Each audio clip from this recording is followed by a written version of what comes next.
is News Today with WDW News Today. I'm Tom Corliss of WDWNT.com. Please like this video, subscribe, and hit the notifications bell to make sure you never miss the latest from the Disney theme parks all around the world. Here now the news for January 5th, 2026.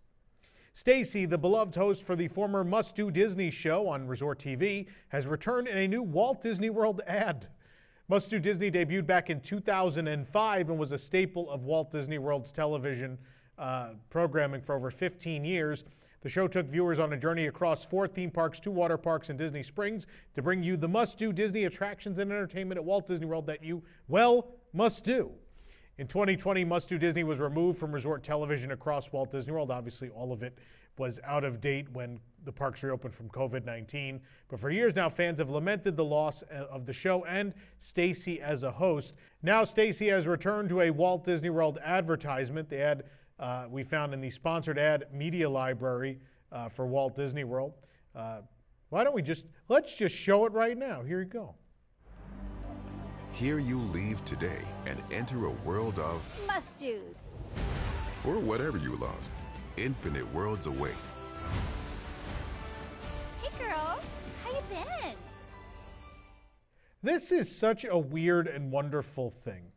I don't understand why she's in the ad. I hope it means that they're filming Must Do Disney again, a new version for Resort TV, because that just needs to happen. Was this just a way of letting people know she's back, or is it really just they just thought it was a cute way to end the first new commercial for Walt Disney World of 2026? I don't know. This also feels like it missed the deadline for the Christmas parade. Disneyland debuted their 2026 commercial during the Disney Parks Magical Christmas Day Parade. It feels like this should have been then, and it didn't happen. I don't entirely know why. Either way, it's great she's back. They should redo the show. People want this. It's a great bit of nostalgia, and it wasn't always just called Must Do Disney, though, by the way. I don't know if people remember. It was a top 7 at one point. It had other names early on before it was Must Do Disney, but either way. It's nice to see Stacey back. It's a little bit of Disney World nostalgia, which I think is so important right now. I think it's important for Disney to convince people that things are different now and that they care about their fandom and listen to us. And I think there are things that go against that reasoning, and there are certainly things like this where you're like, oh, well, we got, Imagineer that back, Stacey's back. So many of these little things indicate that there are people that care in the company and are listening. They should listen more, though, and maybe should listen a little more about larger projects or things like a new ride for Figment. I'm going to keep mentioning that every show until it happens. They're going to get tired of me real quick. Lawmakers in Florida may soon pass a ban on paper straws in the state, and this would pose a problem for Walt Disney World, which almost exclusively uses paper straw products. Beginning in 2018, Disney's Environmental Goals program set a series of commitments to eliminate single-use plastic straws, plastic stirrers, and polystyrene cups at all owned and operated locations across the globe. As a result, they eliminated over 200 million plastic straws and stirrers, along with other plastic items. By 2023, Walt Disney World stopped even handing out or offering paper straws and plastic lids at quick service restaurants and snack locations with a goal to achieve zero landfill waste by 2030. Now it appears Disney may have to shift gears once again, as Senate Bill 958 was introduced in December, along with an identical House bill on December 26th. These bills would limit what cities and counties can do to regulate drinking straws and stirrers. According to an article by Fox 13 News, many businesses and communities in the state are using paper drinking straws and stirrers as a purportedly better option for public health and the environment. However, independent university studies have shown that most paper straws contain harmful PFAS chemicals, exposure to which is linked to concerning health risks. The bill states that any regulation of drinking straws must be based on government policy driven by science. Researchers at the University of Antwerp in Belgium, it's not far from Efteling, by the way, have found that 90% of paper straw brands tested contained PFAS chemicals, and researchers found PFAS chemicals in 27 of 39 different straw variants, concluding the chemicals were most likely used as a water repellent coating. PFAS chemicals were most frequently detected in paper straws. If passed, the law would take effect on January 1st, 2027, and require replacements to be renewable, home and industrial compostable certified, and marine biodegradable. If this does occur, Disney might have to make the switch to biodegradable sugarcane straws, commonly used by Joffrey's and a few other locations on property. Of course, there are some that have the agave straws. Those are my personal favorite. I would like those to be the one that happens, but we'll see what happens. The sugar straws are flavorless and odorless and do not break down in the drink like the paper ones tend to do, of course. Other Florida theme parks use paper straws as well, so the ban would really affect the entire tourism industry across Orlando. This will be interesting to watch this unfold. And if so, see what Walt Disney World chooses to do. Most of the Walt Disney World restaurants that were missing from the 2026 Disney dining plan, according to the Walt Disney World website, have been added back to the list of options. I'm not going to read them all again for you now, but just know that since we gave you that report on last week's show, since then, Disney has added it to most of the restaurants. I'm not going to tell you who's missing and who's not at this point, because it seems like every day they're fixing it a little more. Maybe next episode or next week, we'll come back and revisit this and figure it out. But of course, for the latest news, just keep checking WDWNT.com if you have a trip coming up in the next week or two with a Disney dining plan and you want to know for sure where you can use it. The full 2026-27 calendar of Run Disney events is now available. As previously announced, the Disneyland Resort is not going to have these events during the Disneyland Forward expansion project. Of course, the final Disneyland races will occur at the end of this month. The 2026-27 season does not include the spring 2026 races, which are part of the 25-26 season that's still ongoing. The next season begins with the Disney Wine and Dine Half Marathon weekend in October. That event will take place October 22nd through the 25th, 2026. General registration will open on February 10th. The 2027 Walt Disney World Marathon weekend is January 6th through the 10th, and general registration will open on March 17th of this year. That's January 6th to the 10th of next year, by the way. 2027 Disney Princess Half Marathon weekend will be February 25th to March 1st of that year. Registration will open June 2nd of this year. The 2027 Run Disney Springtime Surprise Weekend is April 15th through the 18th. General registration will open July 7th of this year. For the virtual series, the 2026 Run Disney Virtual Series is taking place June 1st through August 31st of 2026, with registration opening April 7th. The 2026 Run Disney Virtual Spooktacular is October 1st through the 31st, with general registration opening August 11th. That's new for this year. And the 2026 Run Disney Virtual 12Ks of Christmas is December 1st through the 31st, 2026, with general registration opening on October 6th. I'm guessing the October edition of the virtual race is because of the reduction in the calendar. Of course, Disneyland has hosted a Halloween half marathon weekend the last couple of years, and that will not be happening now, at least for several years' time. Run Disney has previewed several new Brooks running shoes for the Run Disney Marathon weekend. These include Chip 'n Dale as well as Cinderella Castle. The Chip 'n Dale Ghost 17 pair has differently colored soles for the respective characters on the back. Their names are featured on the respective shoe, and the Run Disney logo is below the names. The Mickey Mouse-inspired black and red Ghost 17 pair features a Mickey emblem on the back, accompanied by his autograph on the side with additional yellow detailing. The Run Disney Adrenaline GTS 25 pair is white and blue with small Mickey emblems and a running imprint of Mickey Mouse. The Cinderella Castle is featured on the back of a pair of the new Ghost Max 3. The silver castle is accompanied by pixie dust on the side of the shoe. The Stitch running shoes are returning from last year. The Glycerin 22 Stitch is all different shades of blue inspired by Experiment 626. His signature and face are featured on both of the shoes. The 2026 Walt Disney World Marathon Weekend presented by State Farm is presented from January 7th through the 11th, 2026. Merchandise will be available at the Run Disney Health and Fitness Expo at the ESPN Wide World of Sports Complex. And that's going to happen January 7th from 10 a.m. to 8 p.m., January 8th, 12 noon to 7 p.m., 12 noon to 7 p.m. again on January 9th, and 11 a.m. to 3 p.m. on January 10th. Of course, the shoes are available while supplies last. It's worth noting, though, after the last event, Brooks put the shoes online, so that may happen again. It hasn't been said, but it may happen again. I also want to wish good luck. My beautiful girlfriend, Rosanna, is running Dopey, the Dopey Challenge this coming weekend at the Walt Disney World Marathon weekend. So good luck, Rosanna. I know you'll do it. And good luck to everyone else watching who's running the event, or any length of the event. Pete's Silly Sideshow is now closed for refurbishment at the Magic Kingdom. The Pete's Silly Sideshow circus tent is now closed to guests. Minnie Mouse and Goofy are now greeting guests in the front of Storybook Circus at the entrance, while Donald and Daisy are at the exit of the Walt Disney World Railroad Station. Man, they should really fix that poster behind them. It's been faded forever, and now that it's a meet and greet backdrop, it's much sadder because it's in everyone's photos. Please fix it. The closure is for repairs to the Pete's Silly Sideshow tent, which we reported was torn in November. In October, Disney filed 2 permits for Pete's Silly Sideshow and Big Top Souvenirs. They both contracted Berdaire Incorporated, which specializes in structures like canopies and roofing. Disney has not said how long this is going to last, but for the time being, you'll find those characters outside. A temporary wooden structure has been built near Big Thunder Mountain Railroad at the Magic Kingdom, apparently for construction of the new Cars area.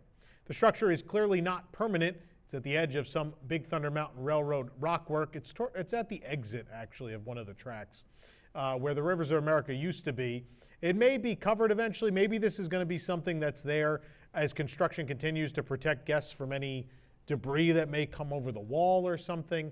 We're not entirely sure, but either way, it doesn't look like a permanent structure, and we'll have to see what it ends up being. New Pirates of the Caribbean and Enchanted Tiki Room merchandise has landed inside the Plaza del Sol Caribe Bazaar at the Magic Kingdom. The gift shop for Pirates of the Caribbean sells a variety of ride and land specific merchandise. Some of this merchandise is specific to the Beak and Barrel, which opened in the second half of last year. But now they've got more official merchandise. There is a Beak and Barrel pin with Rummy, or he's still Peg Leg Pete to me, but that pin is $17.99. It's all silver. There is a Red Skull Tiki mug meant to represent the skull of Red the Pirate that was added to Pirates of the Caribbean and replacing the former Redhead. That's $39.99. The Beak and Barrel baseball cap is $32.99. Then moving on, there is a Tiki Room candle available for $44.99. Meanwhile, It's a Small World has gotten some new merchandise as well. We found both of these at the Magic Kingdom. The Pez dispenser has, the head is the clock face from Small World. How cute is that? $4.49 for that. And there's an It's a Small World citrus scented candle for $44.99. The candle smells of fresh citrus, according to the jar. I don't know if that's really a Small World scent, but either way. We spotted the Pez candy dispenser at Big Top Souvenirs. We found the candle in Fantasy Fair in Fantasyland. We found a new signature collectible Cinderella Castle statue at the Magic Kingdom. We found this in Box Office Gifts on Main Street, USA. The figure is $169. It does light up. The statue represents Cinderella Castle in mostly gray tones, although some of the spires have a golden touch of paint. The Walt Disney World logo is featured on the front in a light blue tone. It wraps around the front. A Mickey emblem appears in transparent form behind the castle filled with fireworks. According to the box, the fireworks will light up. There are no batteries included, and it also does not include a USB-C cable, but they finally figured this out. It does include a USB-C port, so you can plug this in so it's lit all the time, and you don't have to blow through batteries if you want to keep this lit in your home all the time. I think that's great. I have some problems with this statue, like the top window portion of Cinderella Castle is off-center, which is wrong. The gray tone's a little weird at times. It's not perfect. I like the idea of this. But the thing that excites me the most is finally including a way to light up the statues or figurines all the time if you'd like. I feel like for many, many years they made light up statues, and it's like, well, I could keep replacing the batteries, I guess, if I want to light this up. But I'm glad they finally figured this out. It took long enough. The TRON Identity program at Magic Kingdom that let guests make custom TRON action figures is now closed forever. Disney has removed the experience from their website and filed a construction permit for the space. Of course, the program opened back in 2023 with Tron Light Cycle Power Run, but now it's no more. It was a quick non-power run for this program. But they've removed the display cases. A black curtain blocks the spot where guests used to pick up their action figure. New Year's Eve was the final day of operation for the experience at Launch Depot in Magic Kingdom. The black curtain is held up by a frame, mostly blocking the pickup kiosks from view. However, we could peek behind the curtain and saw the lights of the kiosk were still on. They are still there. They're going to need to do some permanent construction to remove these if they plan on removing them. So I wonder what will happen. But both this and the Avatar Maker experience gone at Animal Kingdom. No more customizable action figures at Disney World. They've decided I guess these just weren't profitable enough. Enough guests weren't doing them, so no more. Following the closure of the D-Tech shop at Disney Springs, the final made customization stations by D-Tech at the Magic Kingdom have also closed. There, of course, were multiple stations across Walt Disney World and at every Disney World theme park, but they were phased out over the past few years. For years, guests could order personalized phone cases, watch bands, magnets, and magic bands and more from the made kiosks, formerly called D-Tech On Demand. This last one was inside the Tomorrowland launch depot. The screens now all state this ordering station is currently closed. Cast members confirmed that December 31st was also the last day of this offering at the Magic Kingdom as well. Of course, phone cases, headphone cases, smartwatch bands, magic bands, all that stuff will still be sold at the parks, but no longer customizable. That option is gone. This I can't believe, because for so many years this was such a popular offering. I'm shocked that it was deemed that this was not worth the time, but in fairness, I feel like the last couple times I went up to them, there was no one around. Maybe the novelty wore off for people. I don't know, but I don't know what they're going to do at Tomorrowland Launch Depot now, because that store was just remodeled when TRON opened, or just prior to TRON opening, and now the whole left side is labeled or rendered inoperable. Because you got rid of the identity program. And then the right side, where you have that whole kiosk for the D-Tech On Demand, now just sitting there dead too. They're probably going to have to remodel a bit of this store as well. I wonder if the store is going to have to close.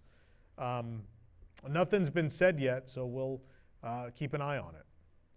This program is brought to you by our official travel agent sponsor, Be Our Guest Vacations. Your dream vacation begins with Be Our Guest and their concierge team of expert vacation planners.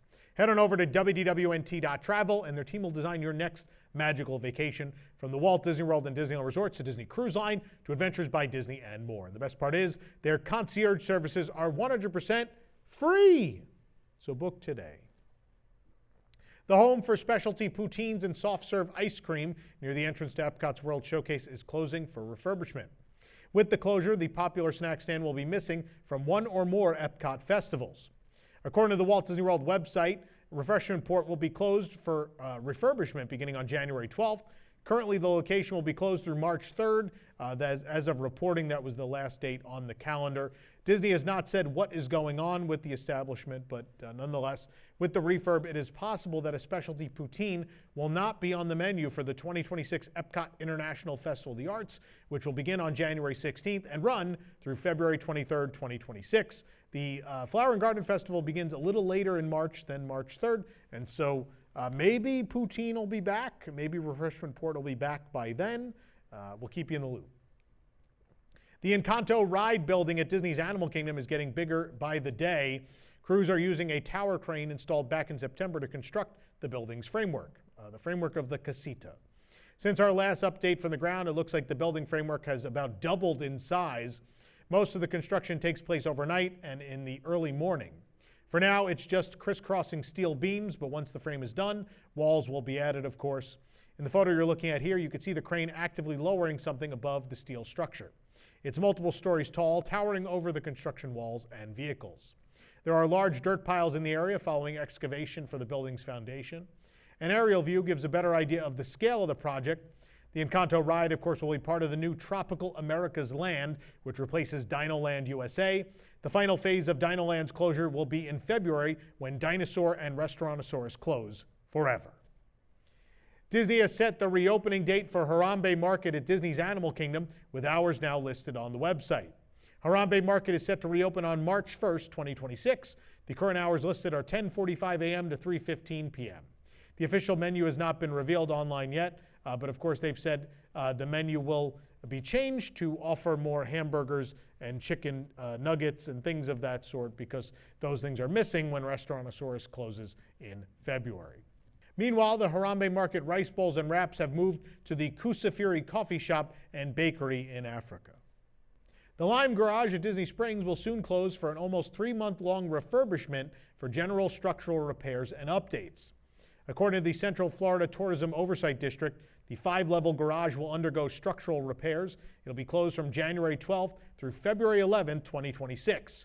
It will then briefly reopen for President's Day weekend from February 12th through the 16th and be closed again from February 17th through March 13th. That'll mean the project's completion is before most spring break periods. The garage will officially reopen on March 14th. The other Disney Springs parking garages being Orange Garage, Grapefruit Garage, and then of course the lots being Watermelon and Strawberry will be open at this time. As of January 1st, 2026, all Sprinkles Cupcakes locations have permanently closed, including the one at Disney Springs at Walt Disney World. We confirmed the Disney Springs store was closed on Thursday morning, January 1st. The windows and doors were covered with black paper. The location, of course, opened back in 2016 as part of the Disney Springs reimagining as one of the first big pieces of that project, and now it is no more.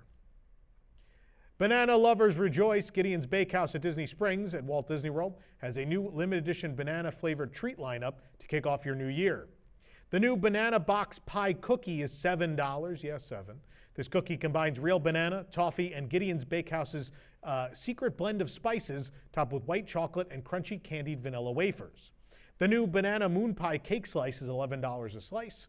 Roasted banana cake layers with graham cracker marshmallow buttercream, crispy vanilla wafer crumble, and mini marshmallows topped with a half of a mini moon pie. You can find out what we thought in the review on our website.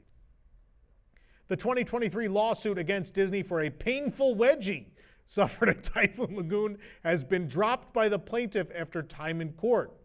The 2023 lawsuit filed in Orange County, Florida, alleged that Walt Disney World Resort failed to warn guests of the inherent dangers presented on the Humunga Cowabunga water slide at Disney's Typhoon Lagoon water park, a shortcoming that resulted in one guest's severe and permanent injuries. The complaint filed by Emma and Edward McGinnis against Walt Disney Parks and Resorts details a 2019 incident in which Emma McGinnis suffered a painful wedgie on the slide. The couple sought $50,000 in damages. The 9-page complaint was filed on September 27, 2023, and is available to read in its entirety on lawandcrime.com. You may remember we talked about this back then. McGinnis and her family visited Typhoon Lagoon on October 14th of 2019. She, along with her daughter and mother, rode Humunga Cowabunga, a water slide that the document describes as three 214-foot side-by-side enclosed body slides in which riders plummet down a near vertical 5-story drop in the dark, reaching speeds approaching 40 miles per hour. According to the court filing, Disney claims that McGinnis may have failed to use reasonable care or her injuries or damages pre-existed, stating that the ride was safe and the riders were properly warned and given instructions on how to exit. Florida Politics is now reporting that the case has been dismissed following a ruling by Judge Brian Sandor in Disney's favor. The judge ordered McGinnis to come back to Orange County after she requested a virtual deposition to avoid traveling back to Florida. A short time later, Disney and McGinnis failed to reach an agreement during a July 22nd mediation, according to court records. In August, McGinnis voluntarily dismissed the lawsuit with prejudice, meaning she cannot file the same complaint again. Her August deposition, which she had been disputing with Disney, was canceled, and so was her pending trial scheduled to start next week. There appears to be no mention of a settlement in the filing, so a wedgie unresolved. Oh, this is going to be like the trolley track lady we talked about in the last show, the lady that's suing for falling over the trolley tracks. We love our litigation here in America, don't we? Typhoon Lagoons, talking of Typhoon Lagoon, has received price increases for some of its enhancements, that being the beachcomber shacks and umbrellas. Standard beachcomber shacks have increased their maximum price to $425 a day from the previous maximum of $375. The minimum is still $225 on low demand days. For Deluxe and Premium Plus shacks, the price has increased by $50 as well, up from $450 to $500 respectively. It should be noted that the H2O Glow After Hours webpage still shows the old pricing, although no events are planned yet. The cost of an umbrella has increased to $109 during peak pricing, which is an increase of $10. The lowest price of $49 has remained. Swan Reserve has several accommodations ranging from traditional rooms to signature suites, and we recently stayed in a traditional EPCOT view guest room with 2 queen beds. You can watch our tour of this amazing view room on the WDWNT POV channel. And while we're mentioning that, let's talk about that for a second. In case you missed our December 31st episode, we have launched 2 new YouTube channels, one of them being WDWNT POV. That is the new home for those hotel room tours, POV on-ride videos, videos of shows from the parks all around the world, our vlog content, etc. All of that's in-park content is now going to be provided at WDWNT POV, not on this channel. If it's already on this channel, it's going to stay here. But everything moving forward as of January 1st is at WDWNT POV. Now, the other new channel we launched is the Parchive, which you can find at Diz Parchive. This is our history channel celebrating the stories and the amazing history behind these places we love so much. And we've launched with, we have our first series, Disney Decades, available every Thursday. The pilot episode is live now. Thursday, there'll be episode 2. And right now, we did something that everyone's been anxiously awaiting. If you couldn't make it here for a guided tour of our museum up front in this building, I recorded with Billy a 1.5-hour tour of the facility. So if you could never make it to our museum and you're curious what has been on display, it's finally there. It's on the Parchive channel for you to enjoy. Lots of new programs coming to that channel very soon as well, but go get subscribed, join the fun now on both of those brand new channels. And yes, we do of course still plan lots of great stuff here on WDWNT, on the WDW News Today channel, which is now your home for this show, Monday and Thursday, now only twice a week, Monday and Thursday, and the WDW News Today podcast, Saturday mornings at 10 a.m. Meanwhile, on WDWNT TV, we are celebrating the final few episodes of WDW News Tonight, now through February 5th, and lots of new programming coming there as well in 2026. Thank you for all your support of our many channels as we fight the YouTube algorithm and try to find a way to bring the biggest audience possible all of our content. Real quick, I want to mention Carousel of Products at carouselofproducts.com. And let's go ahead and show the magnet of the month. We're not ready to reveal it just yet, but here's a preview, a tease of what it might be.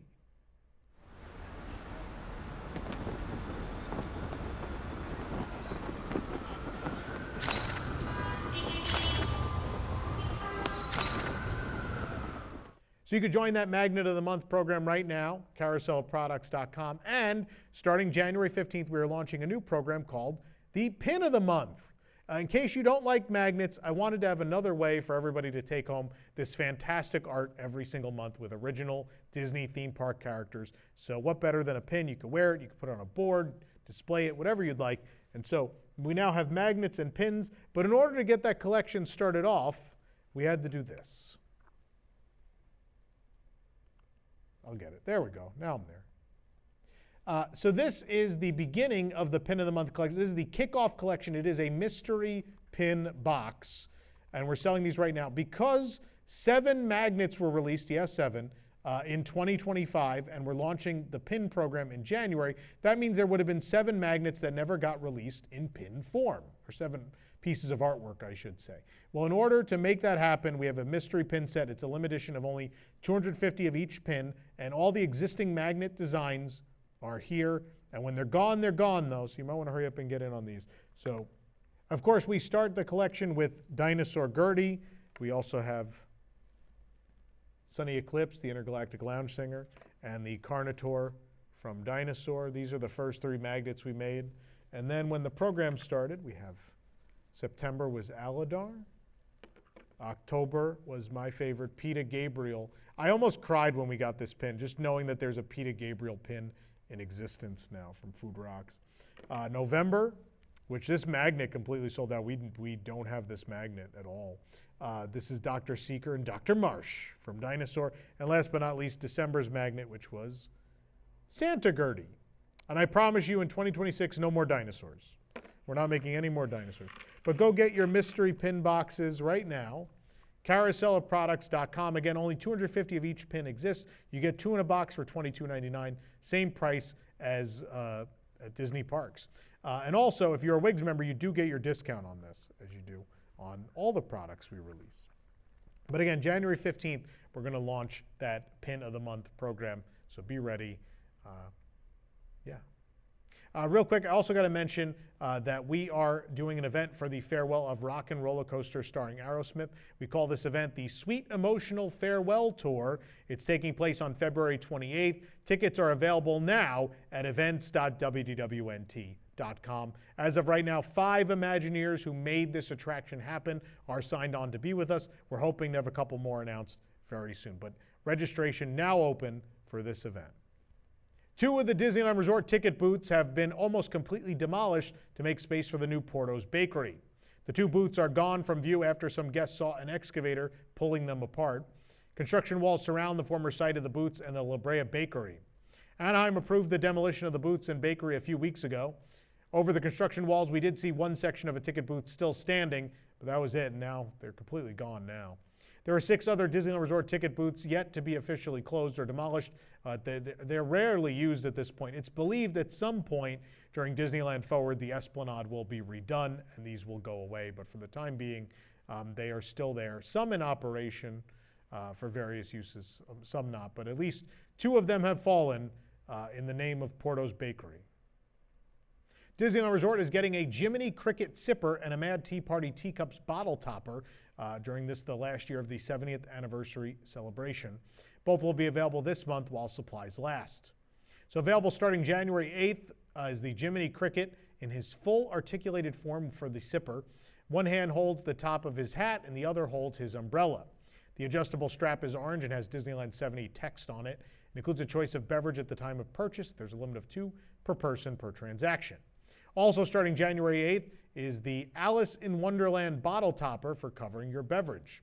The blue straw runs through the top of the purple teacups, which are stacked on top of each other. Alice is also at the top of the teacups with her hands on her chin. It does light up. The bottle topper is available at the purchase of a beverage, limit 2 per person per transaction. The Fantasyland Theater at Disneyland is now closed to make way for a new stage show based on the Disney Plus series Bluey. The production, titled Bluey's Best Day Ever, will run throughout the year at Disneyland Park. Holiday fun with Santa and Friends ended on December 24th, 2025, earlier than the other holiday offerings at Disneyland, which run through January 7th. Inside the theater, Santa and several of Mickey's pals were meeting and greeting alongside guests and other fun activities for the whole family to celebrate the holidays. But now that that's over, the Fantasyland Theater is closed and work has begun on the Bluey experience. Walls have been built surrounding all entrance areas, and black scrim has been placed behind railings to block any interior views as prep work begins. Beginning March 22nd, 2026, and continuing through the year, Bluey's Best Day Ever will transform the Fantasyland Theater into the grounds of Bluey's School, where guests can join the fun of Bluey's Best Day Ever. Throughout the day, Bluey and her sister Bingo will appear live on stage, joining a troupe of comedic actors and musicians, and guests can step into the fair at Bluey's School with the Grannies, Chattermax, Unicourse, and delight in the themed favorite foods at Troubadour Tavern. The canopy connecting the 2 new ride buildings in Avengers Campus has grown significantly as construction of the land expansion continues at Disney California Adventure. The additional restroom, which are a separate building, appear to have progressed quickly as well. The canopy appears to have progressed since our last update. Last year, Walt Disney Imagineering shared that the canopy connecting the 2 attractions, being Avengers Infinity Defense and Stark Flight Lab, was officially being assembled. Our reporter then verified the progress, noting that there were several more pieces of framing still on the ground. Those framework pieces appear to have been installed now, significantly increasing the size of the canopy. A crane was visible at the time of our reporter's visit as well. Concept art indicates the canopy will actually partially cover the Stark Flight Lab attraction. The canopy will get a roof, but the white beams will remain exposed. The restroom appears to have gone vertical and progressed quickly. The permit for these restrooms expires on April 16th of 2026, so it would be possible for these to open before the rest of the expansion. Currently, the only restrooms in Avengers Campus are located between PIM Test Kitchen and Web Slingers. Those, of course, were left over from Bugs Land. The closest restrooms apart from those are located in the Hollywood Backlot or the Golden Vine Winery. Moving over to the back of Disney California Adventure, that Coco attraction that's also coming as part of Disneyland Forward is now underway and construction is happening. We showed you the location for the first time in June of 2025, but it appears that shrub and foliage removal has begun, the first phase of the construction of the ride. Behind the construction gates, we see that shrubs are being removed from the area.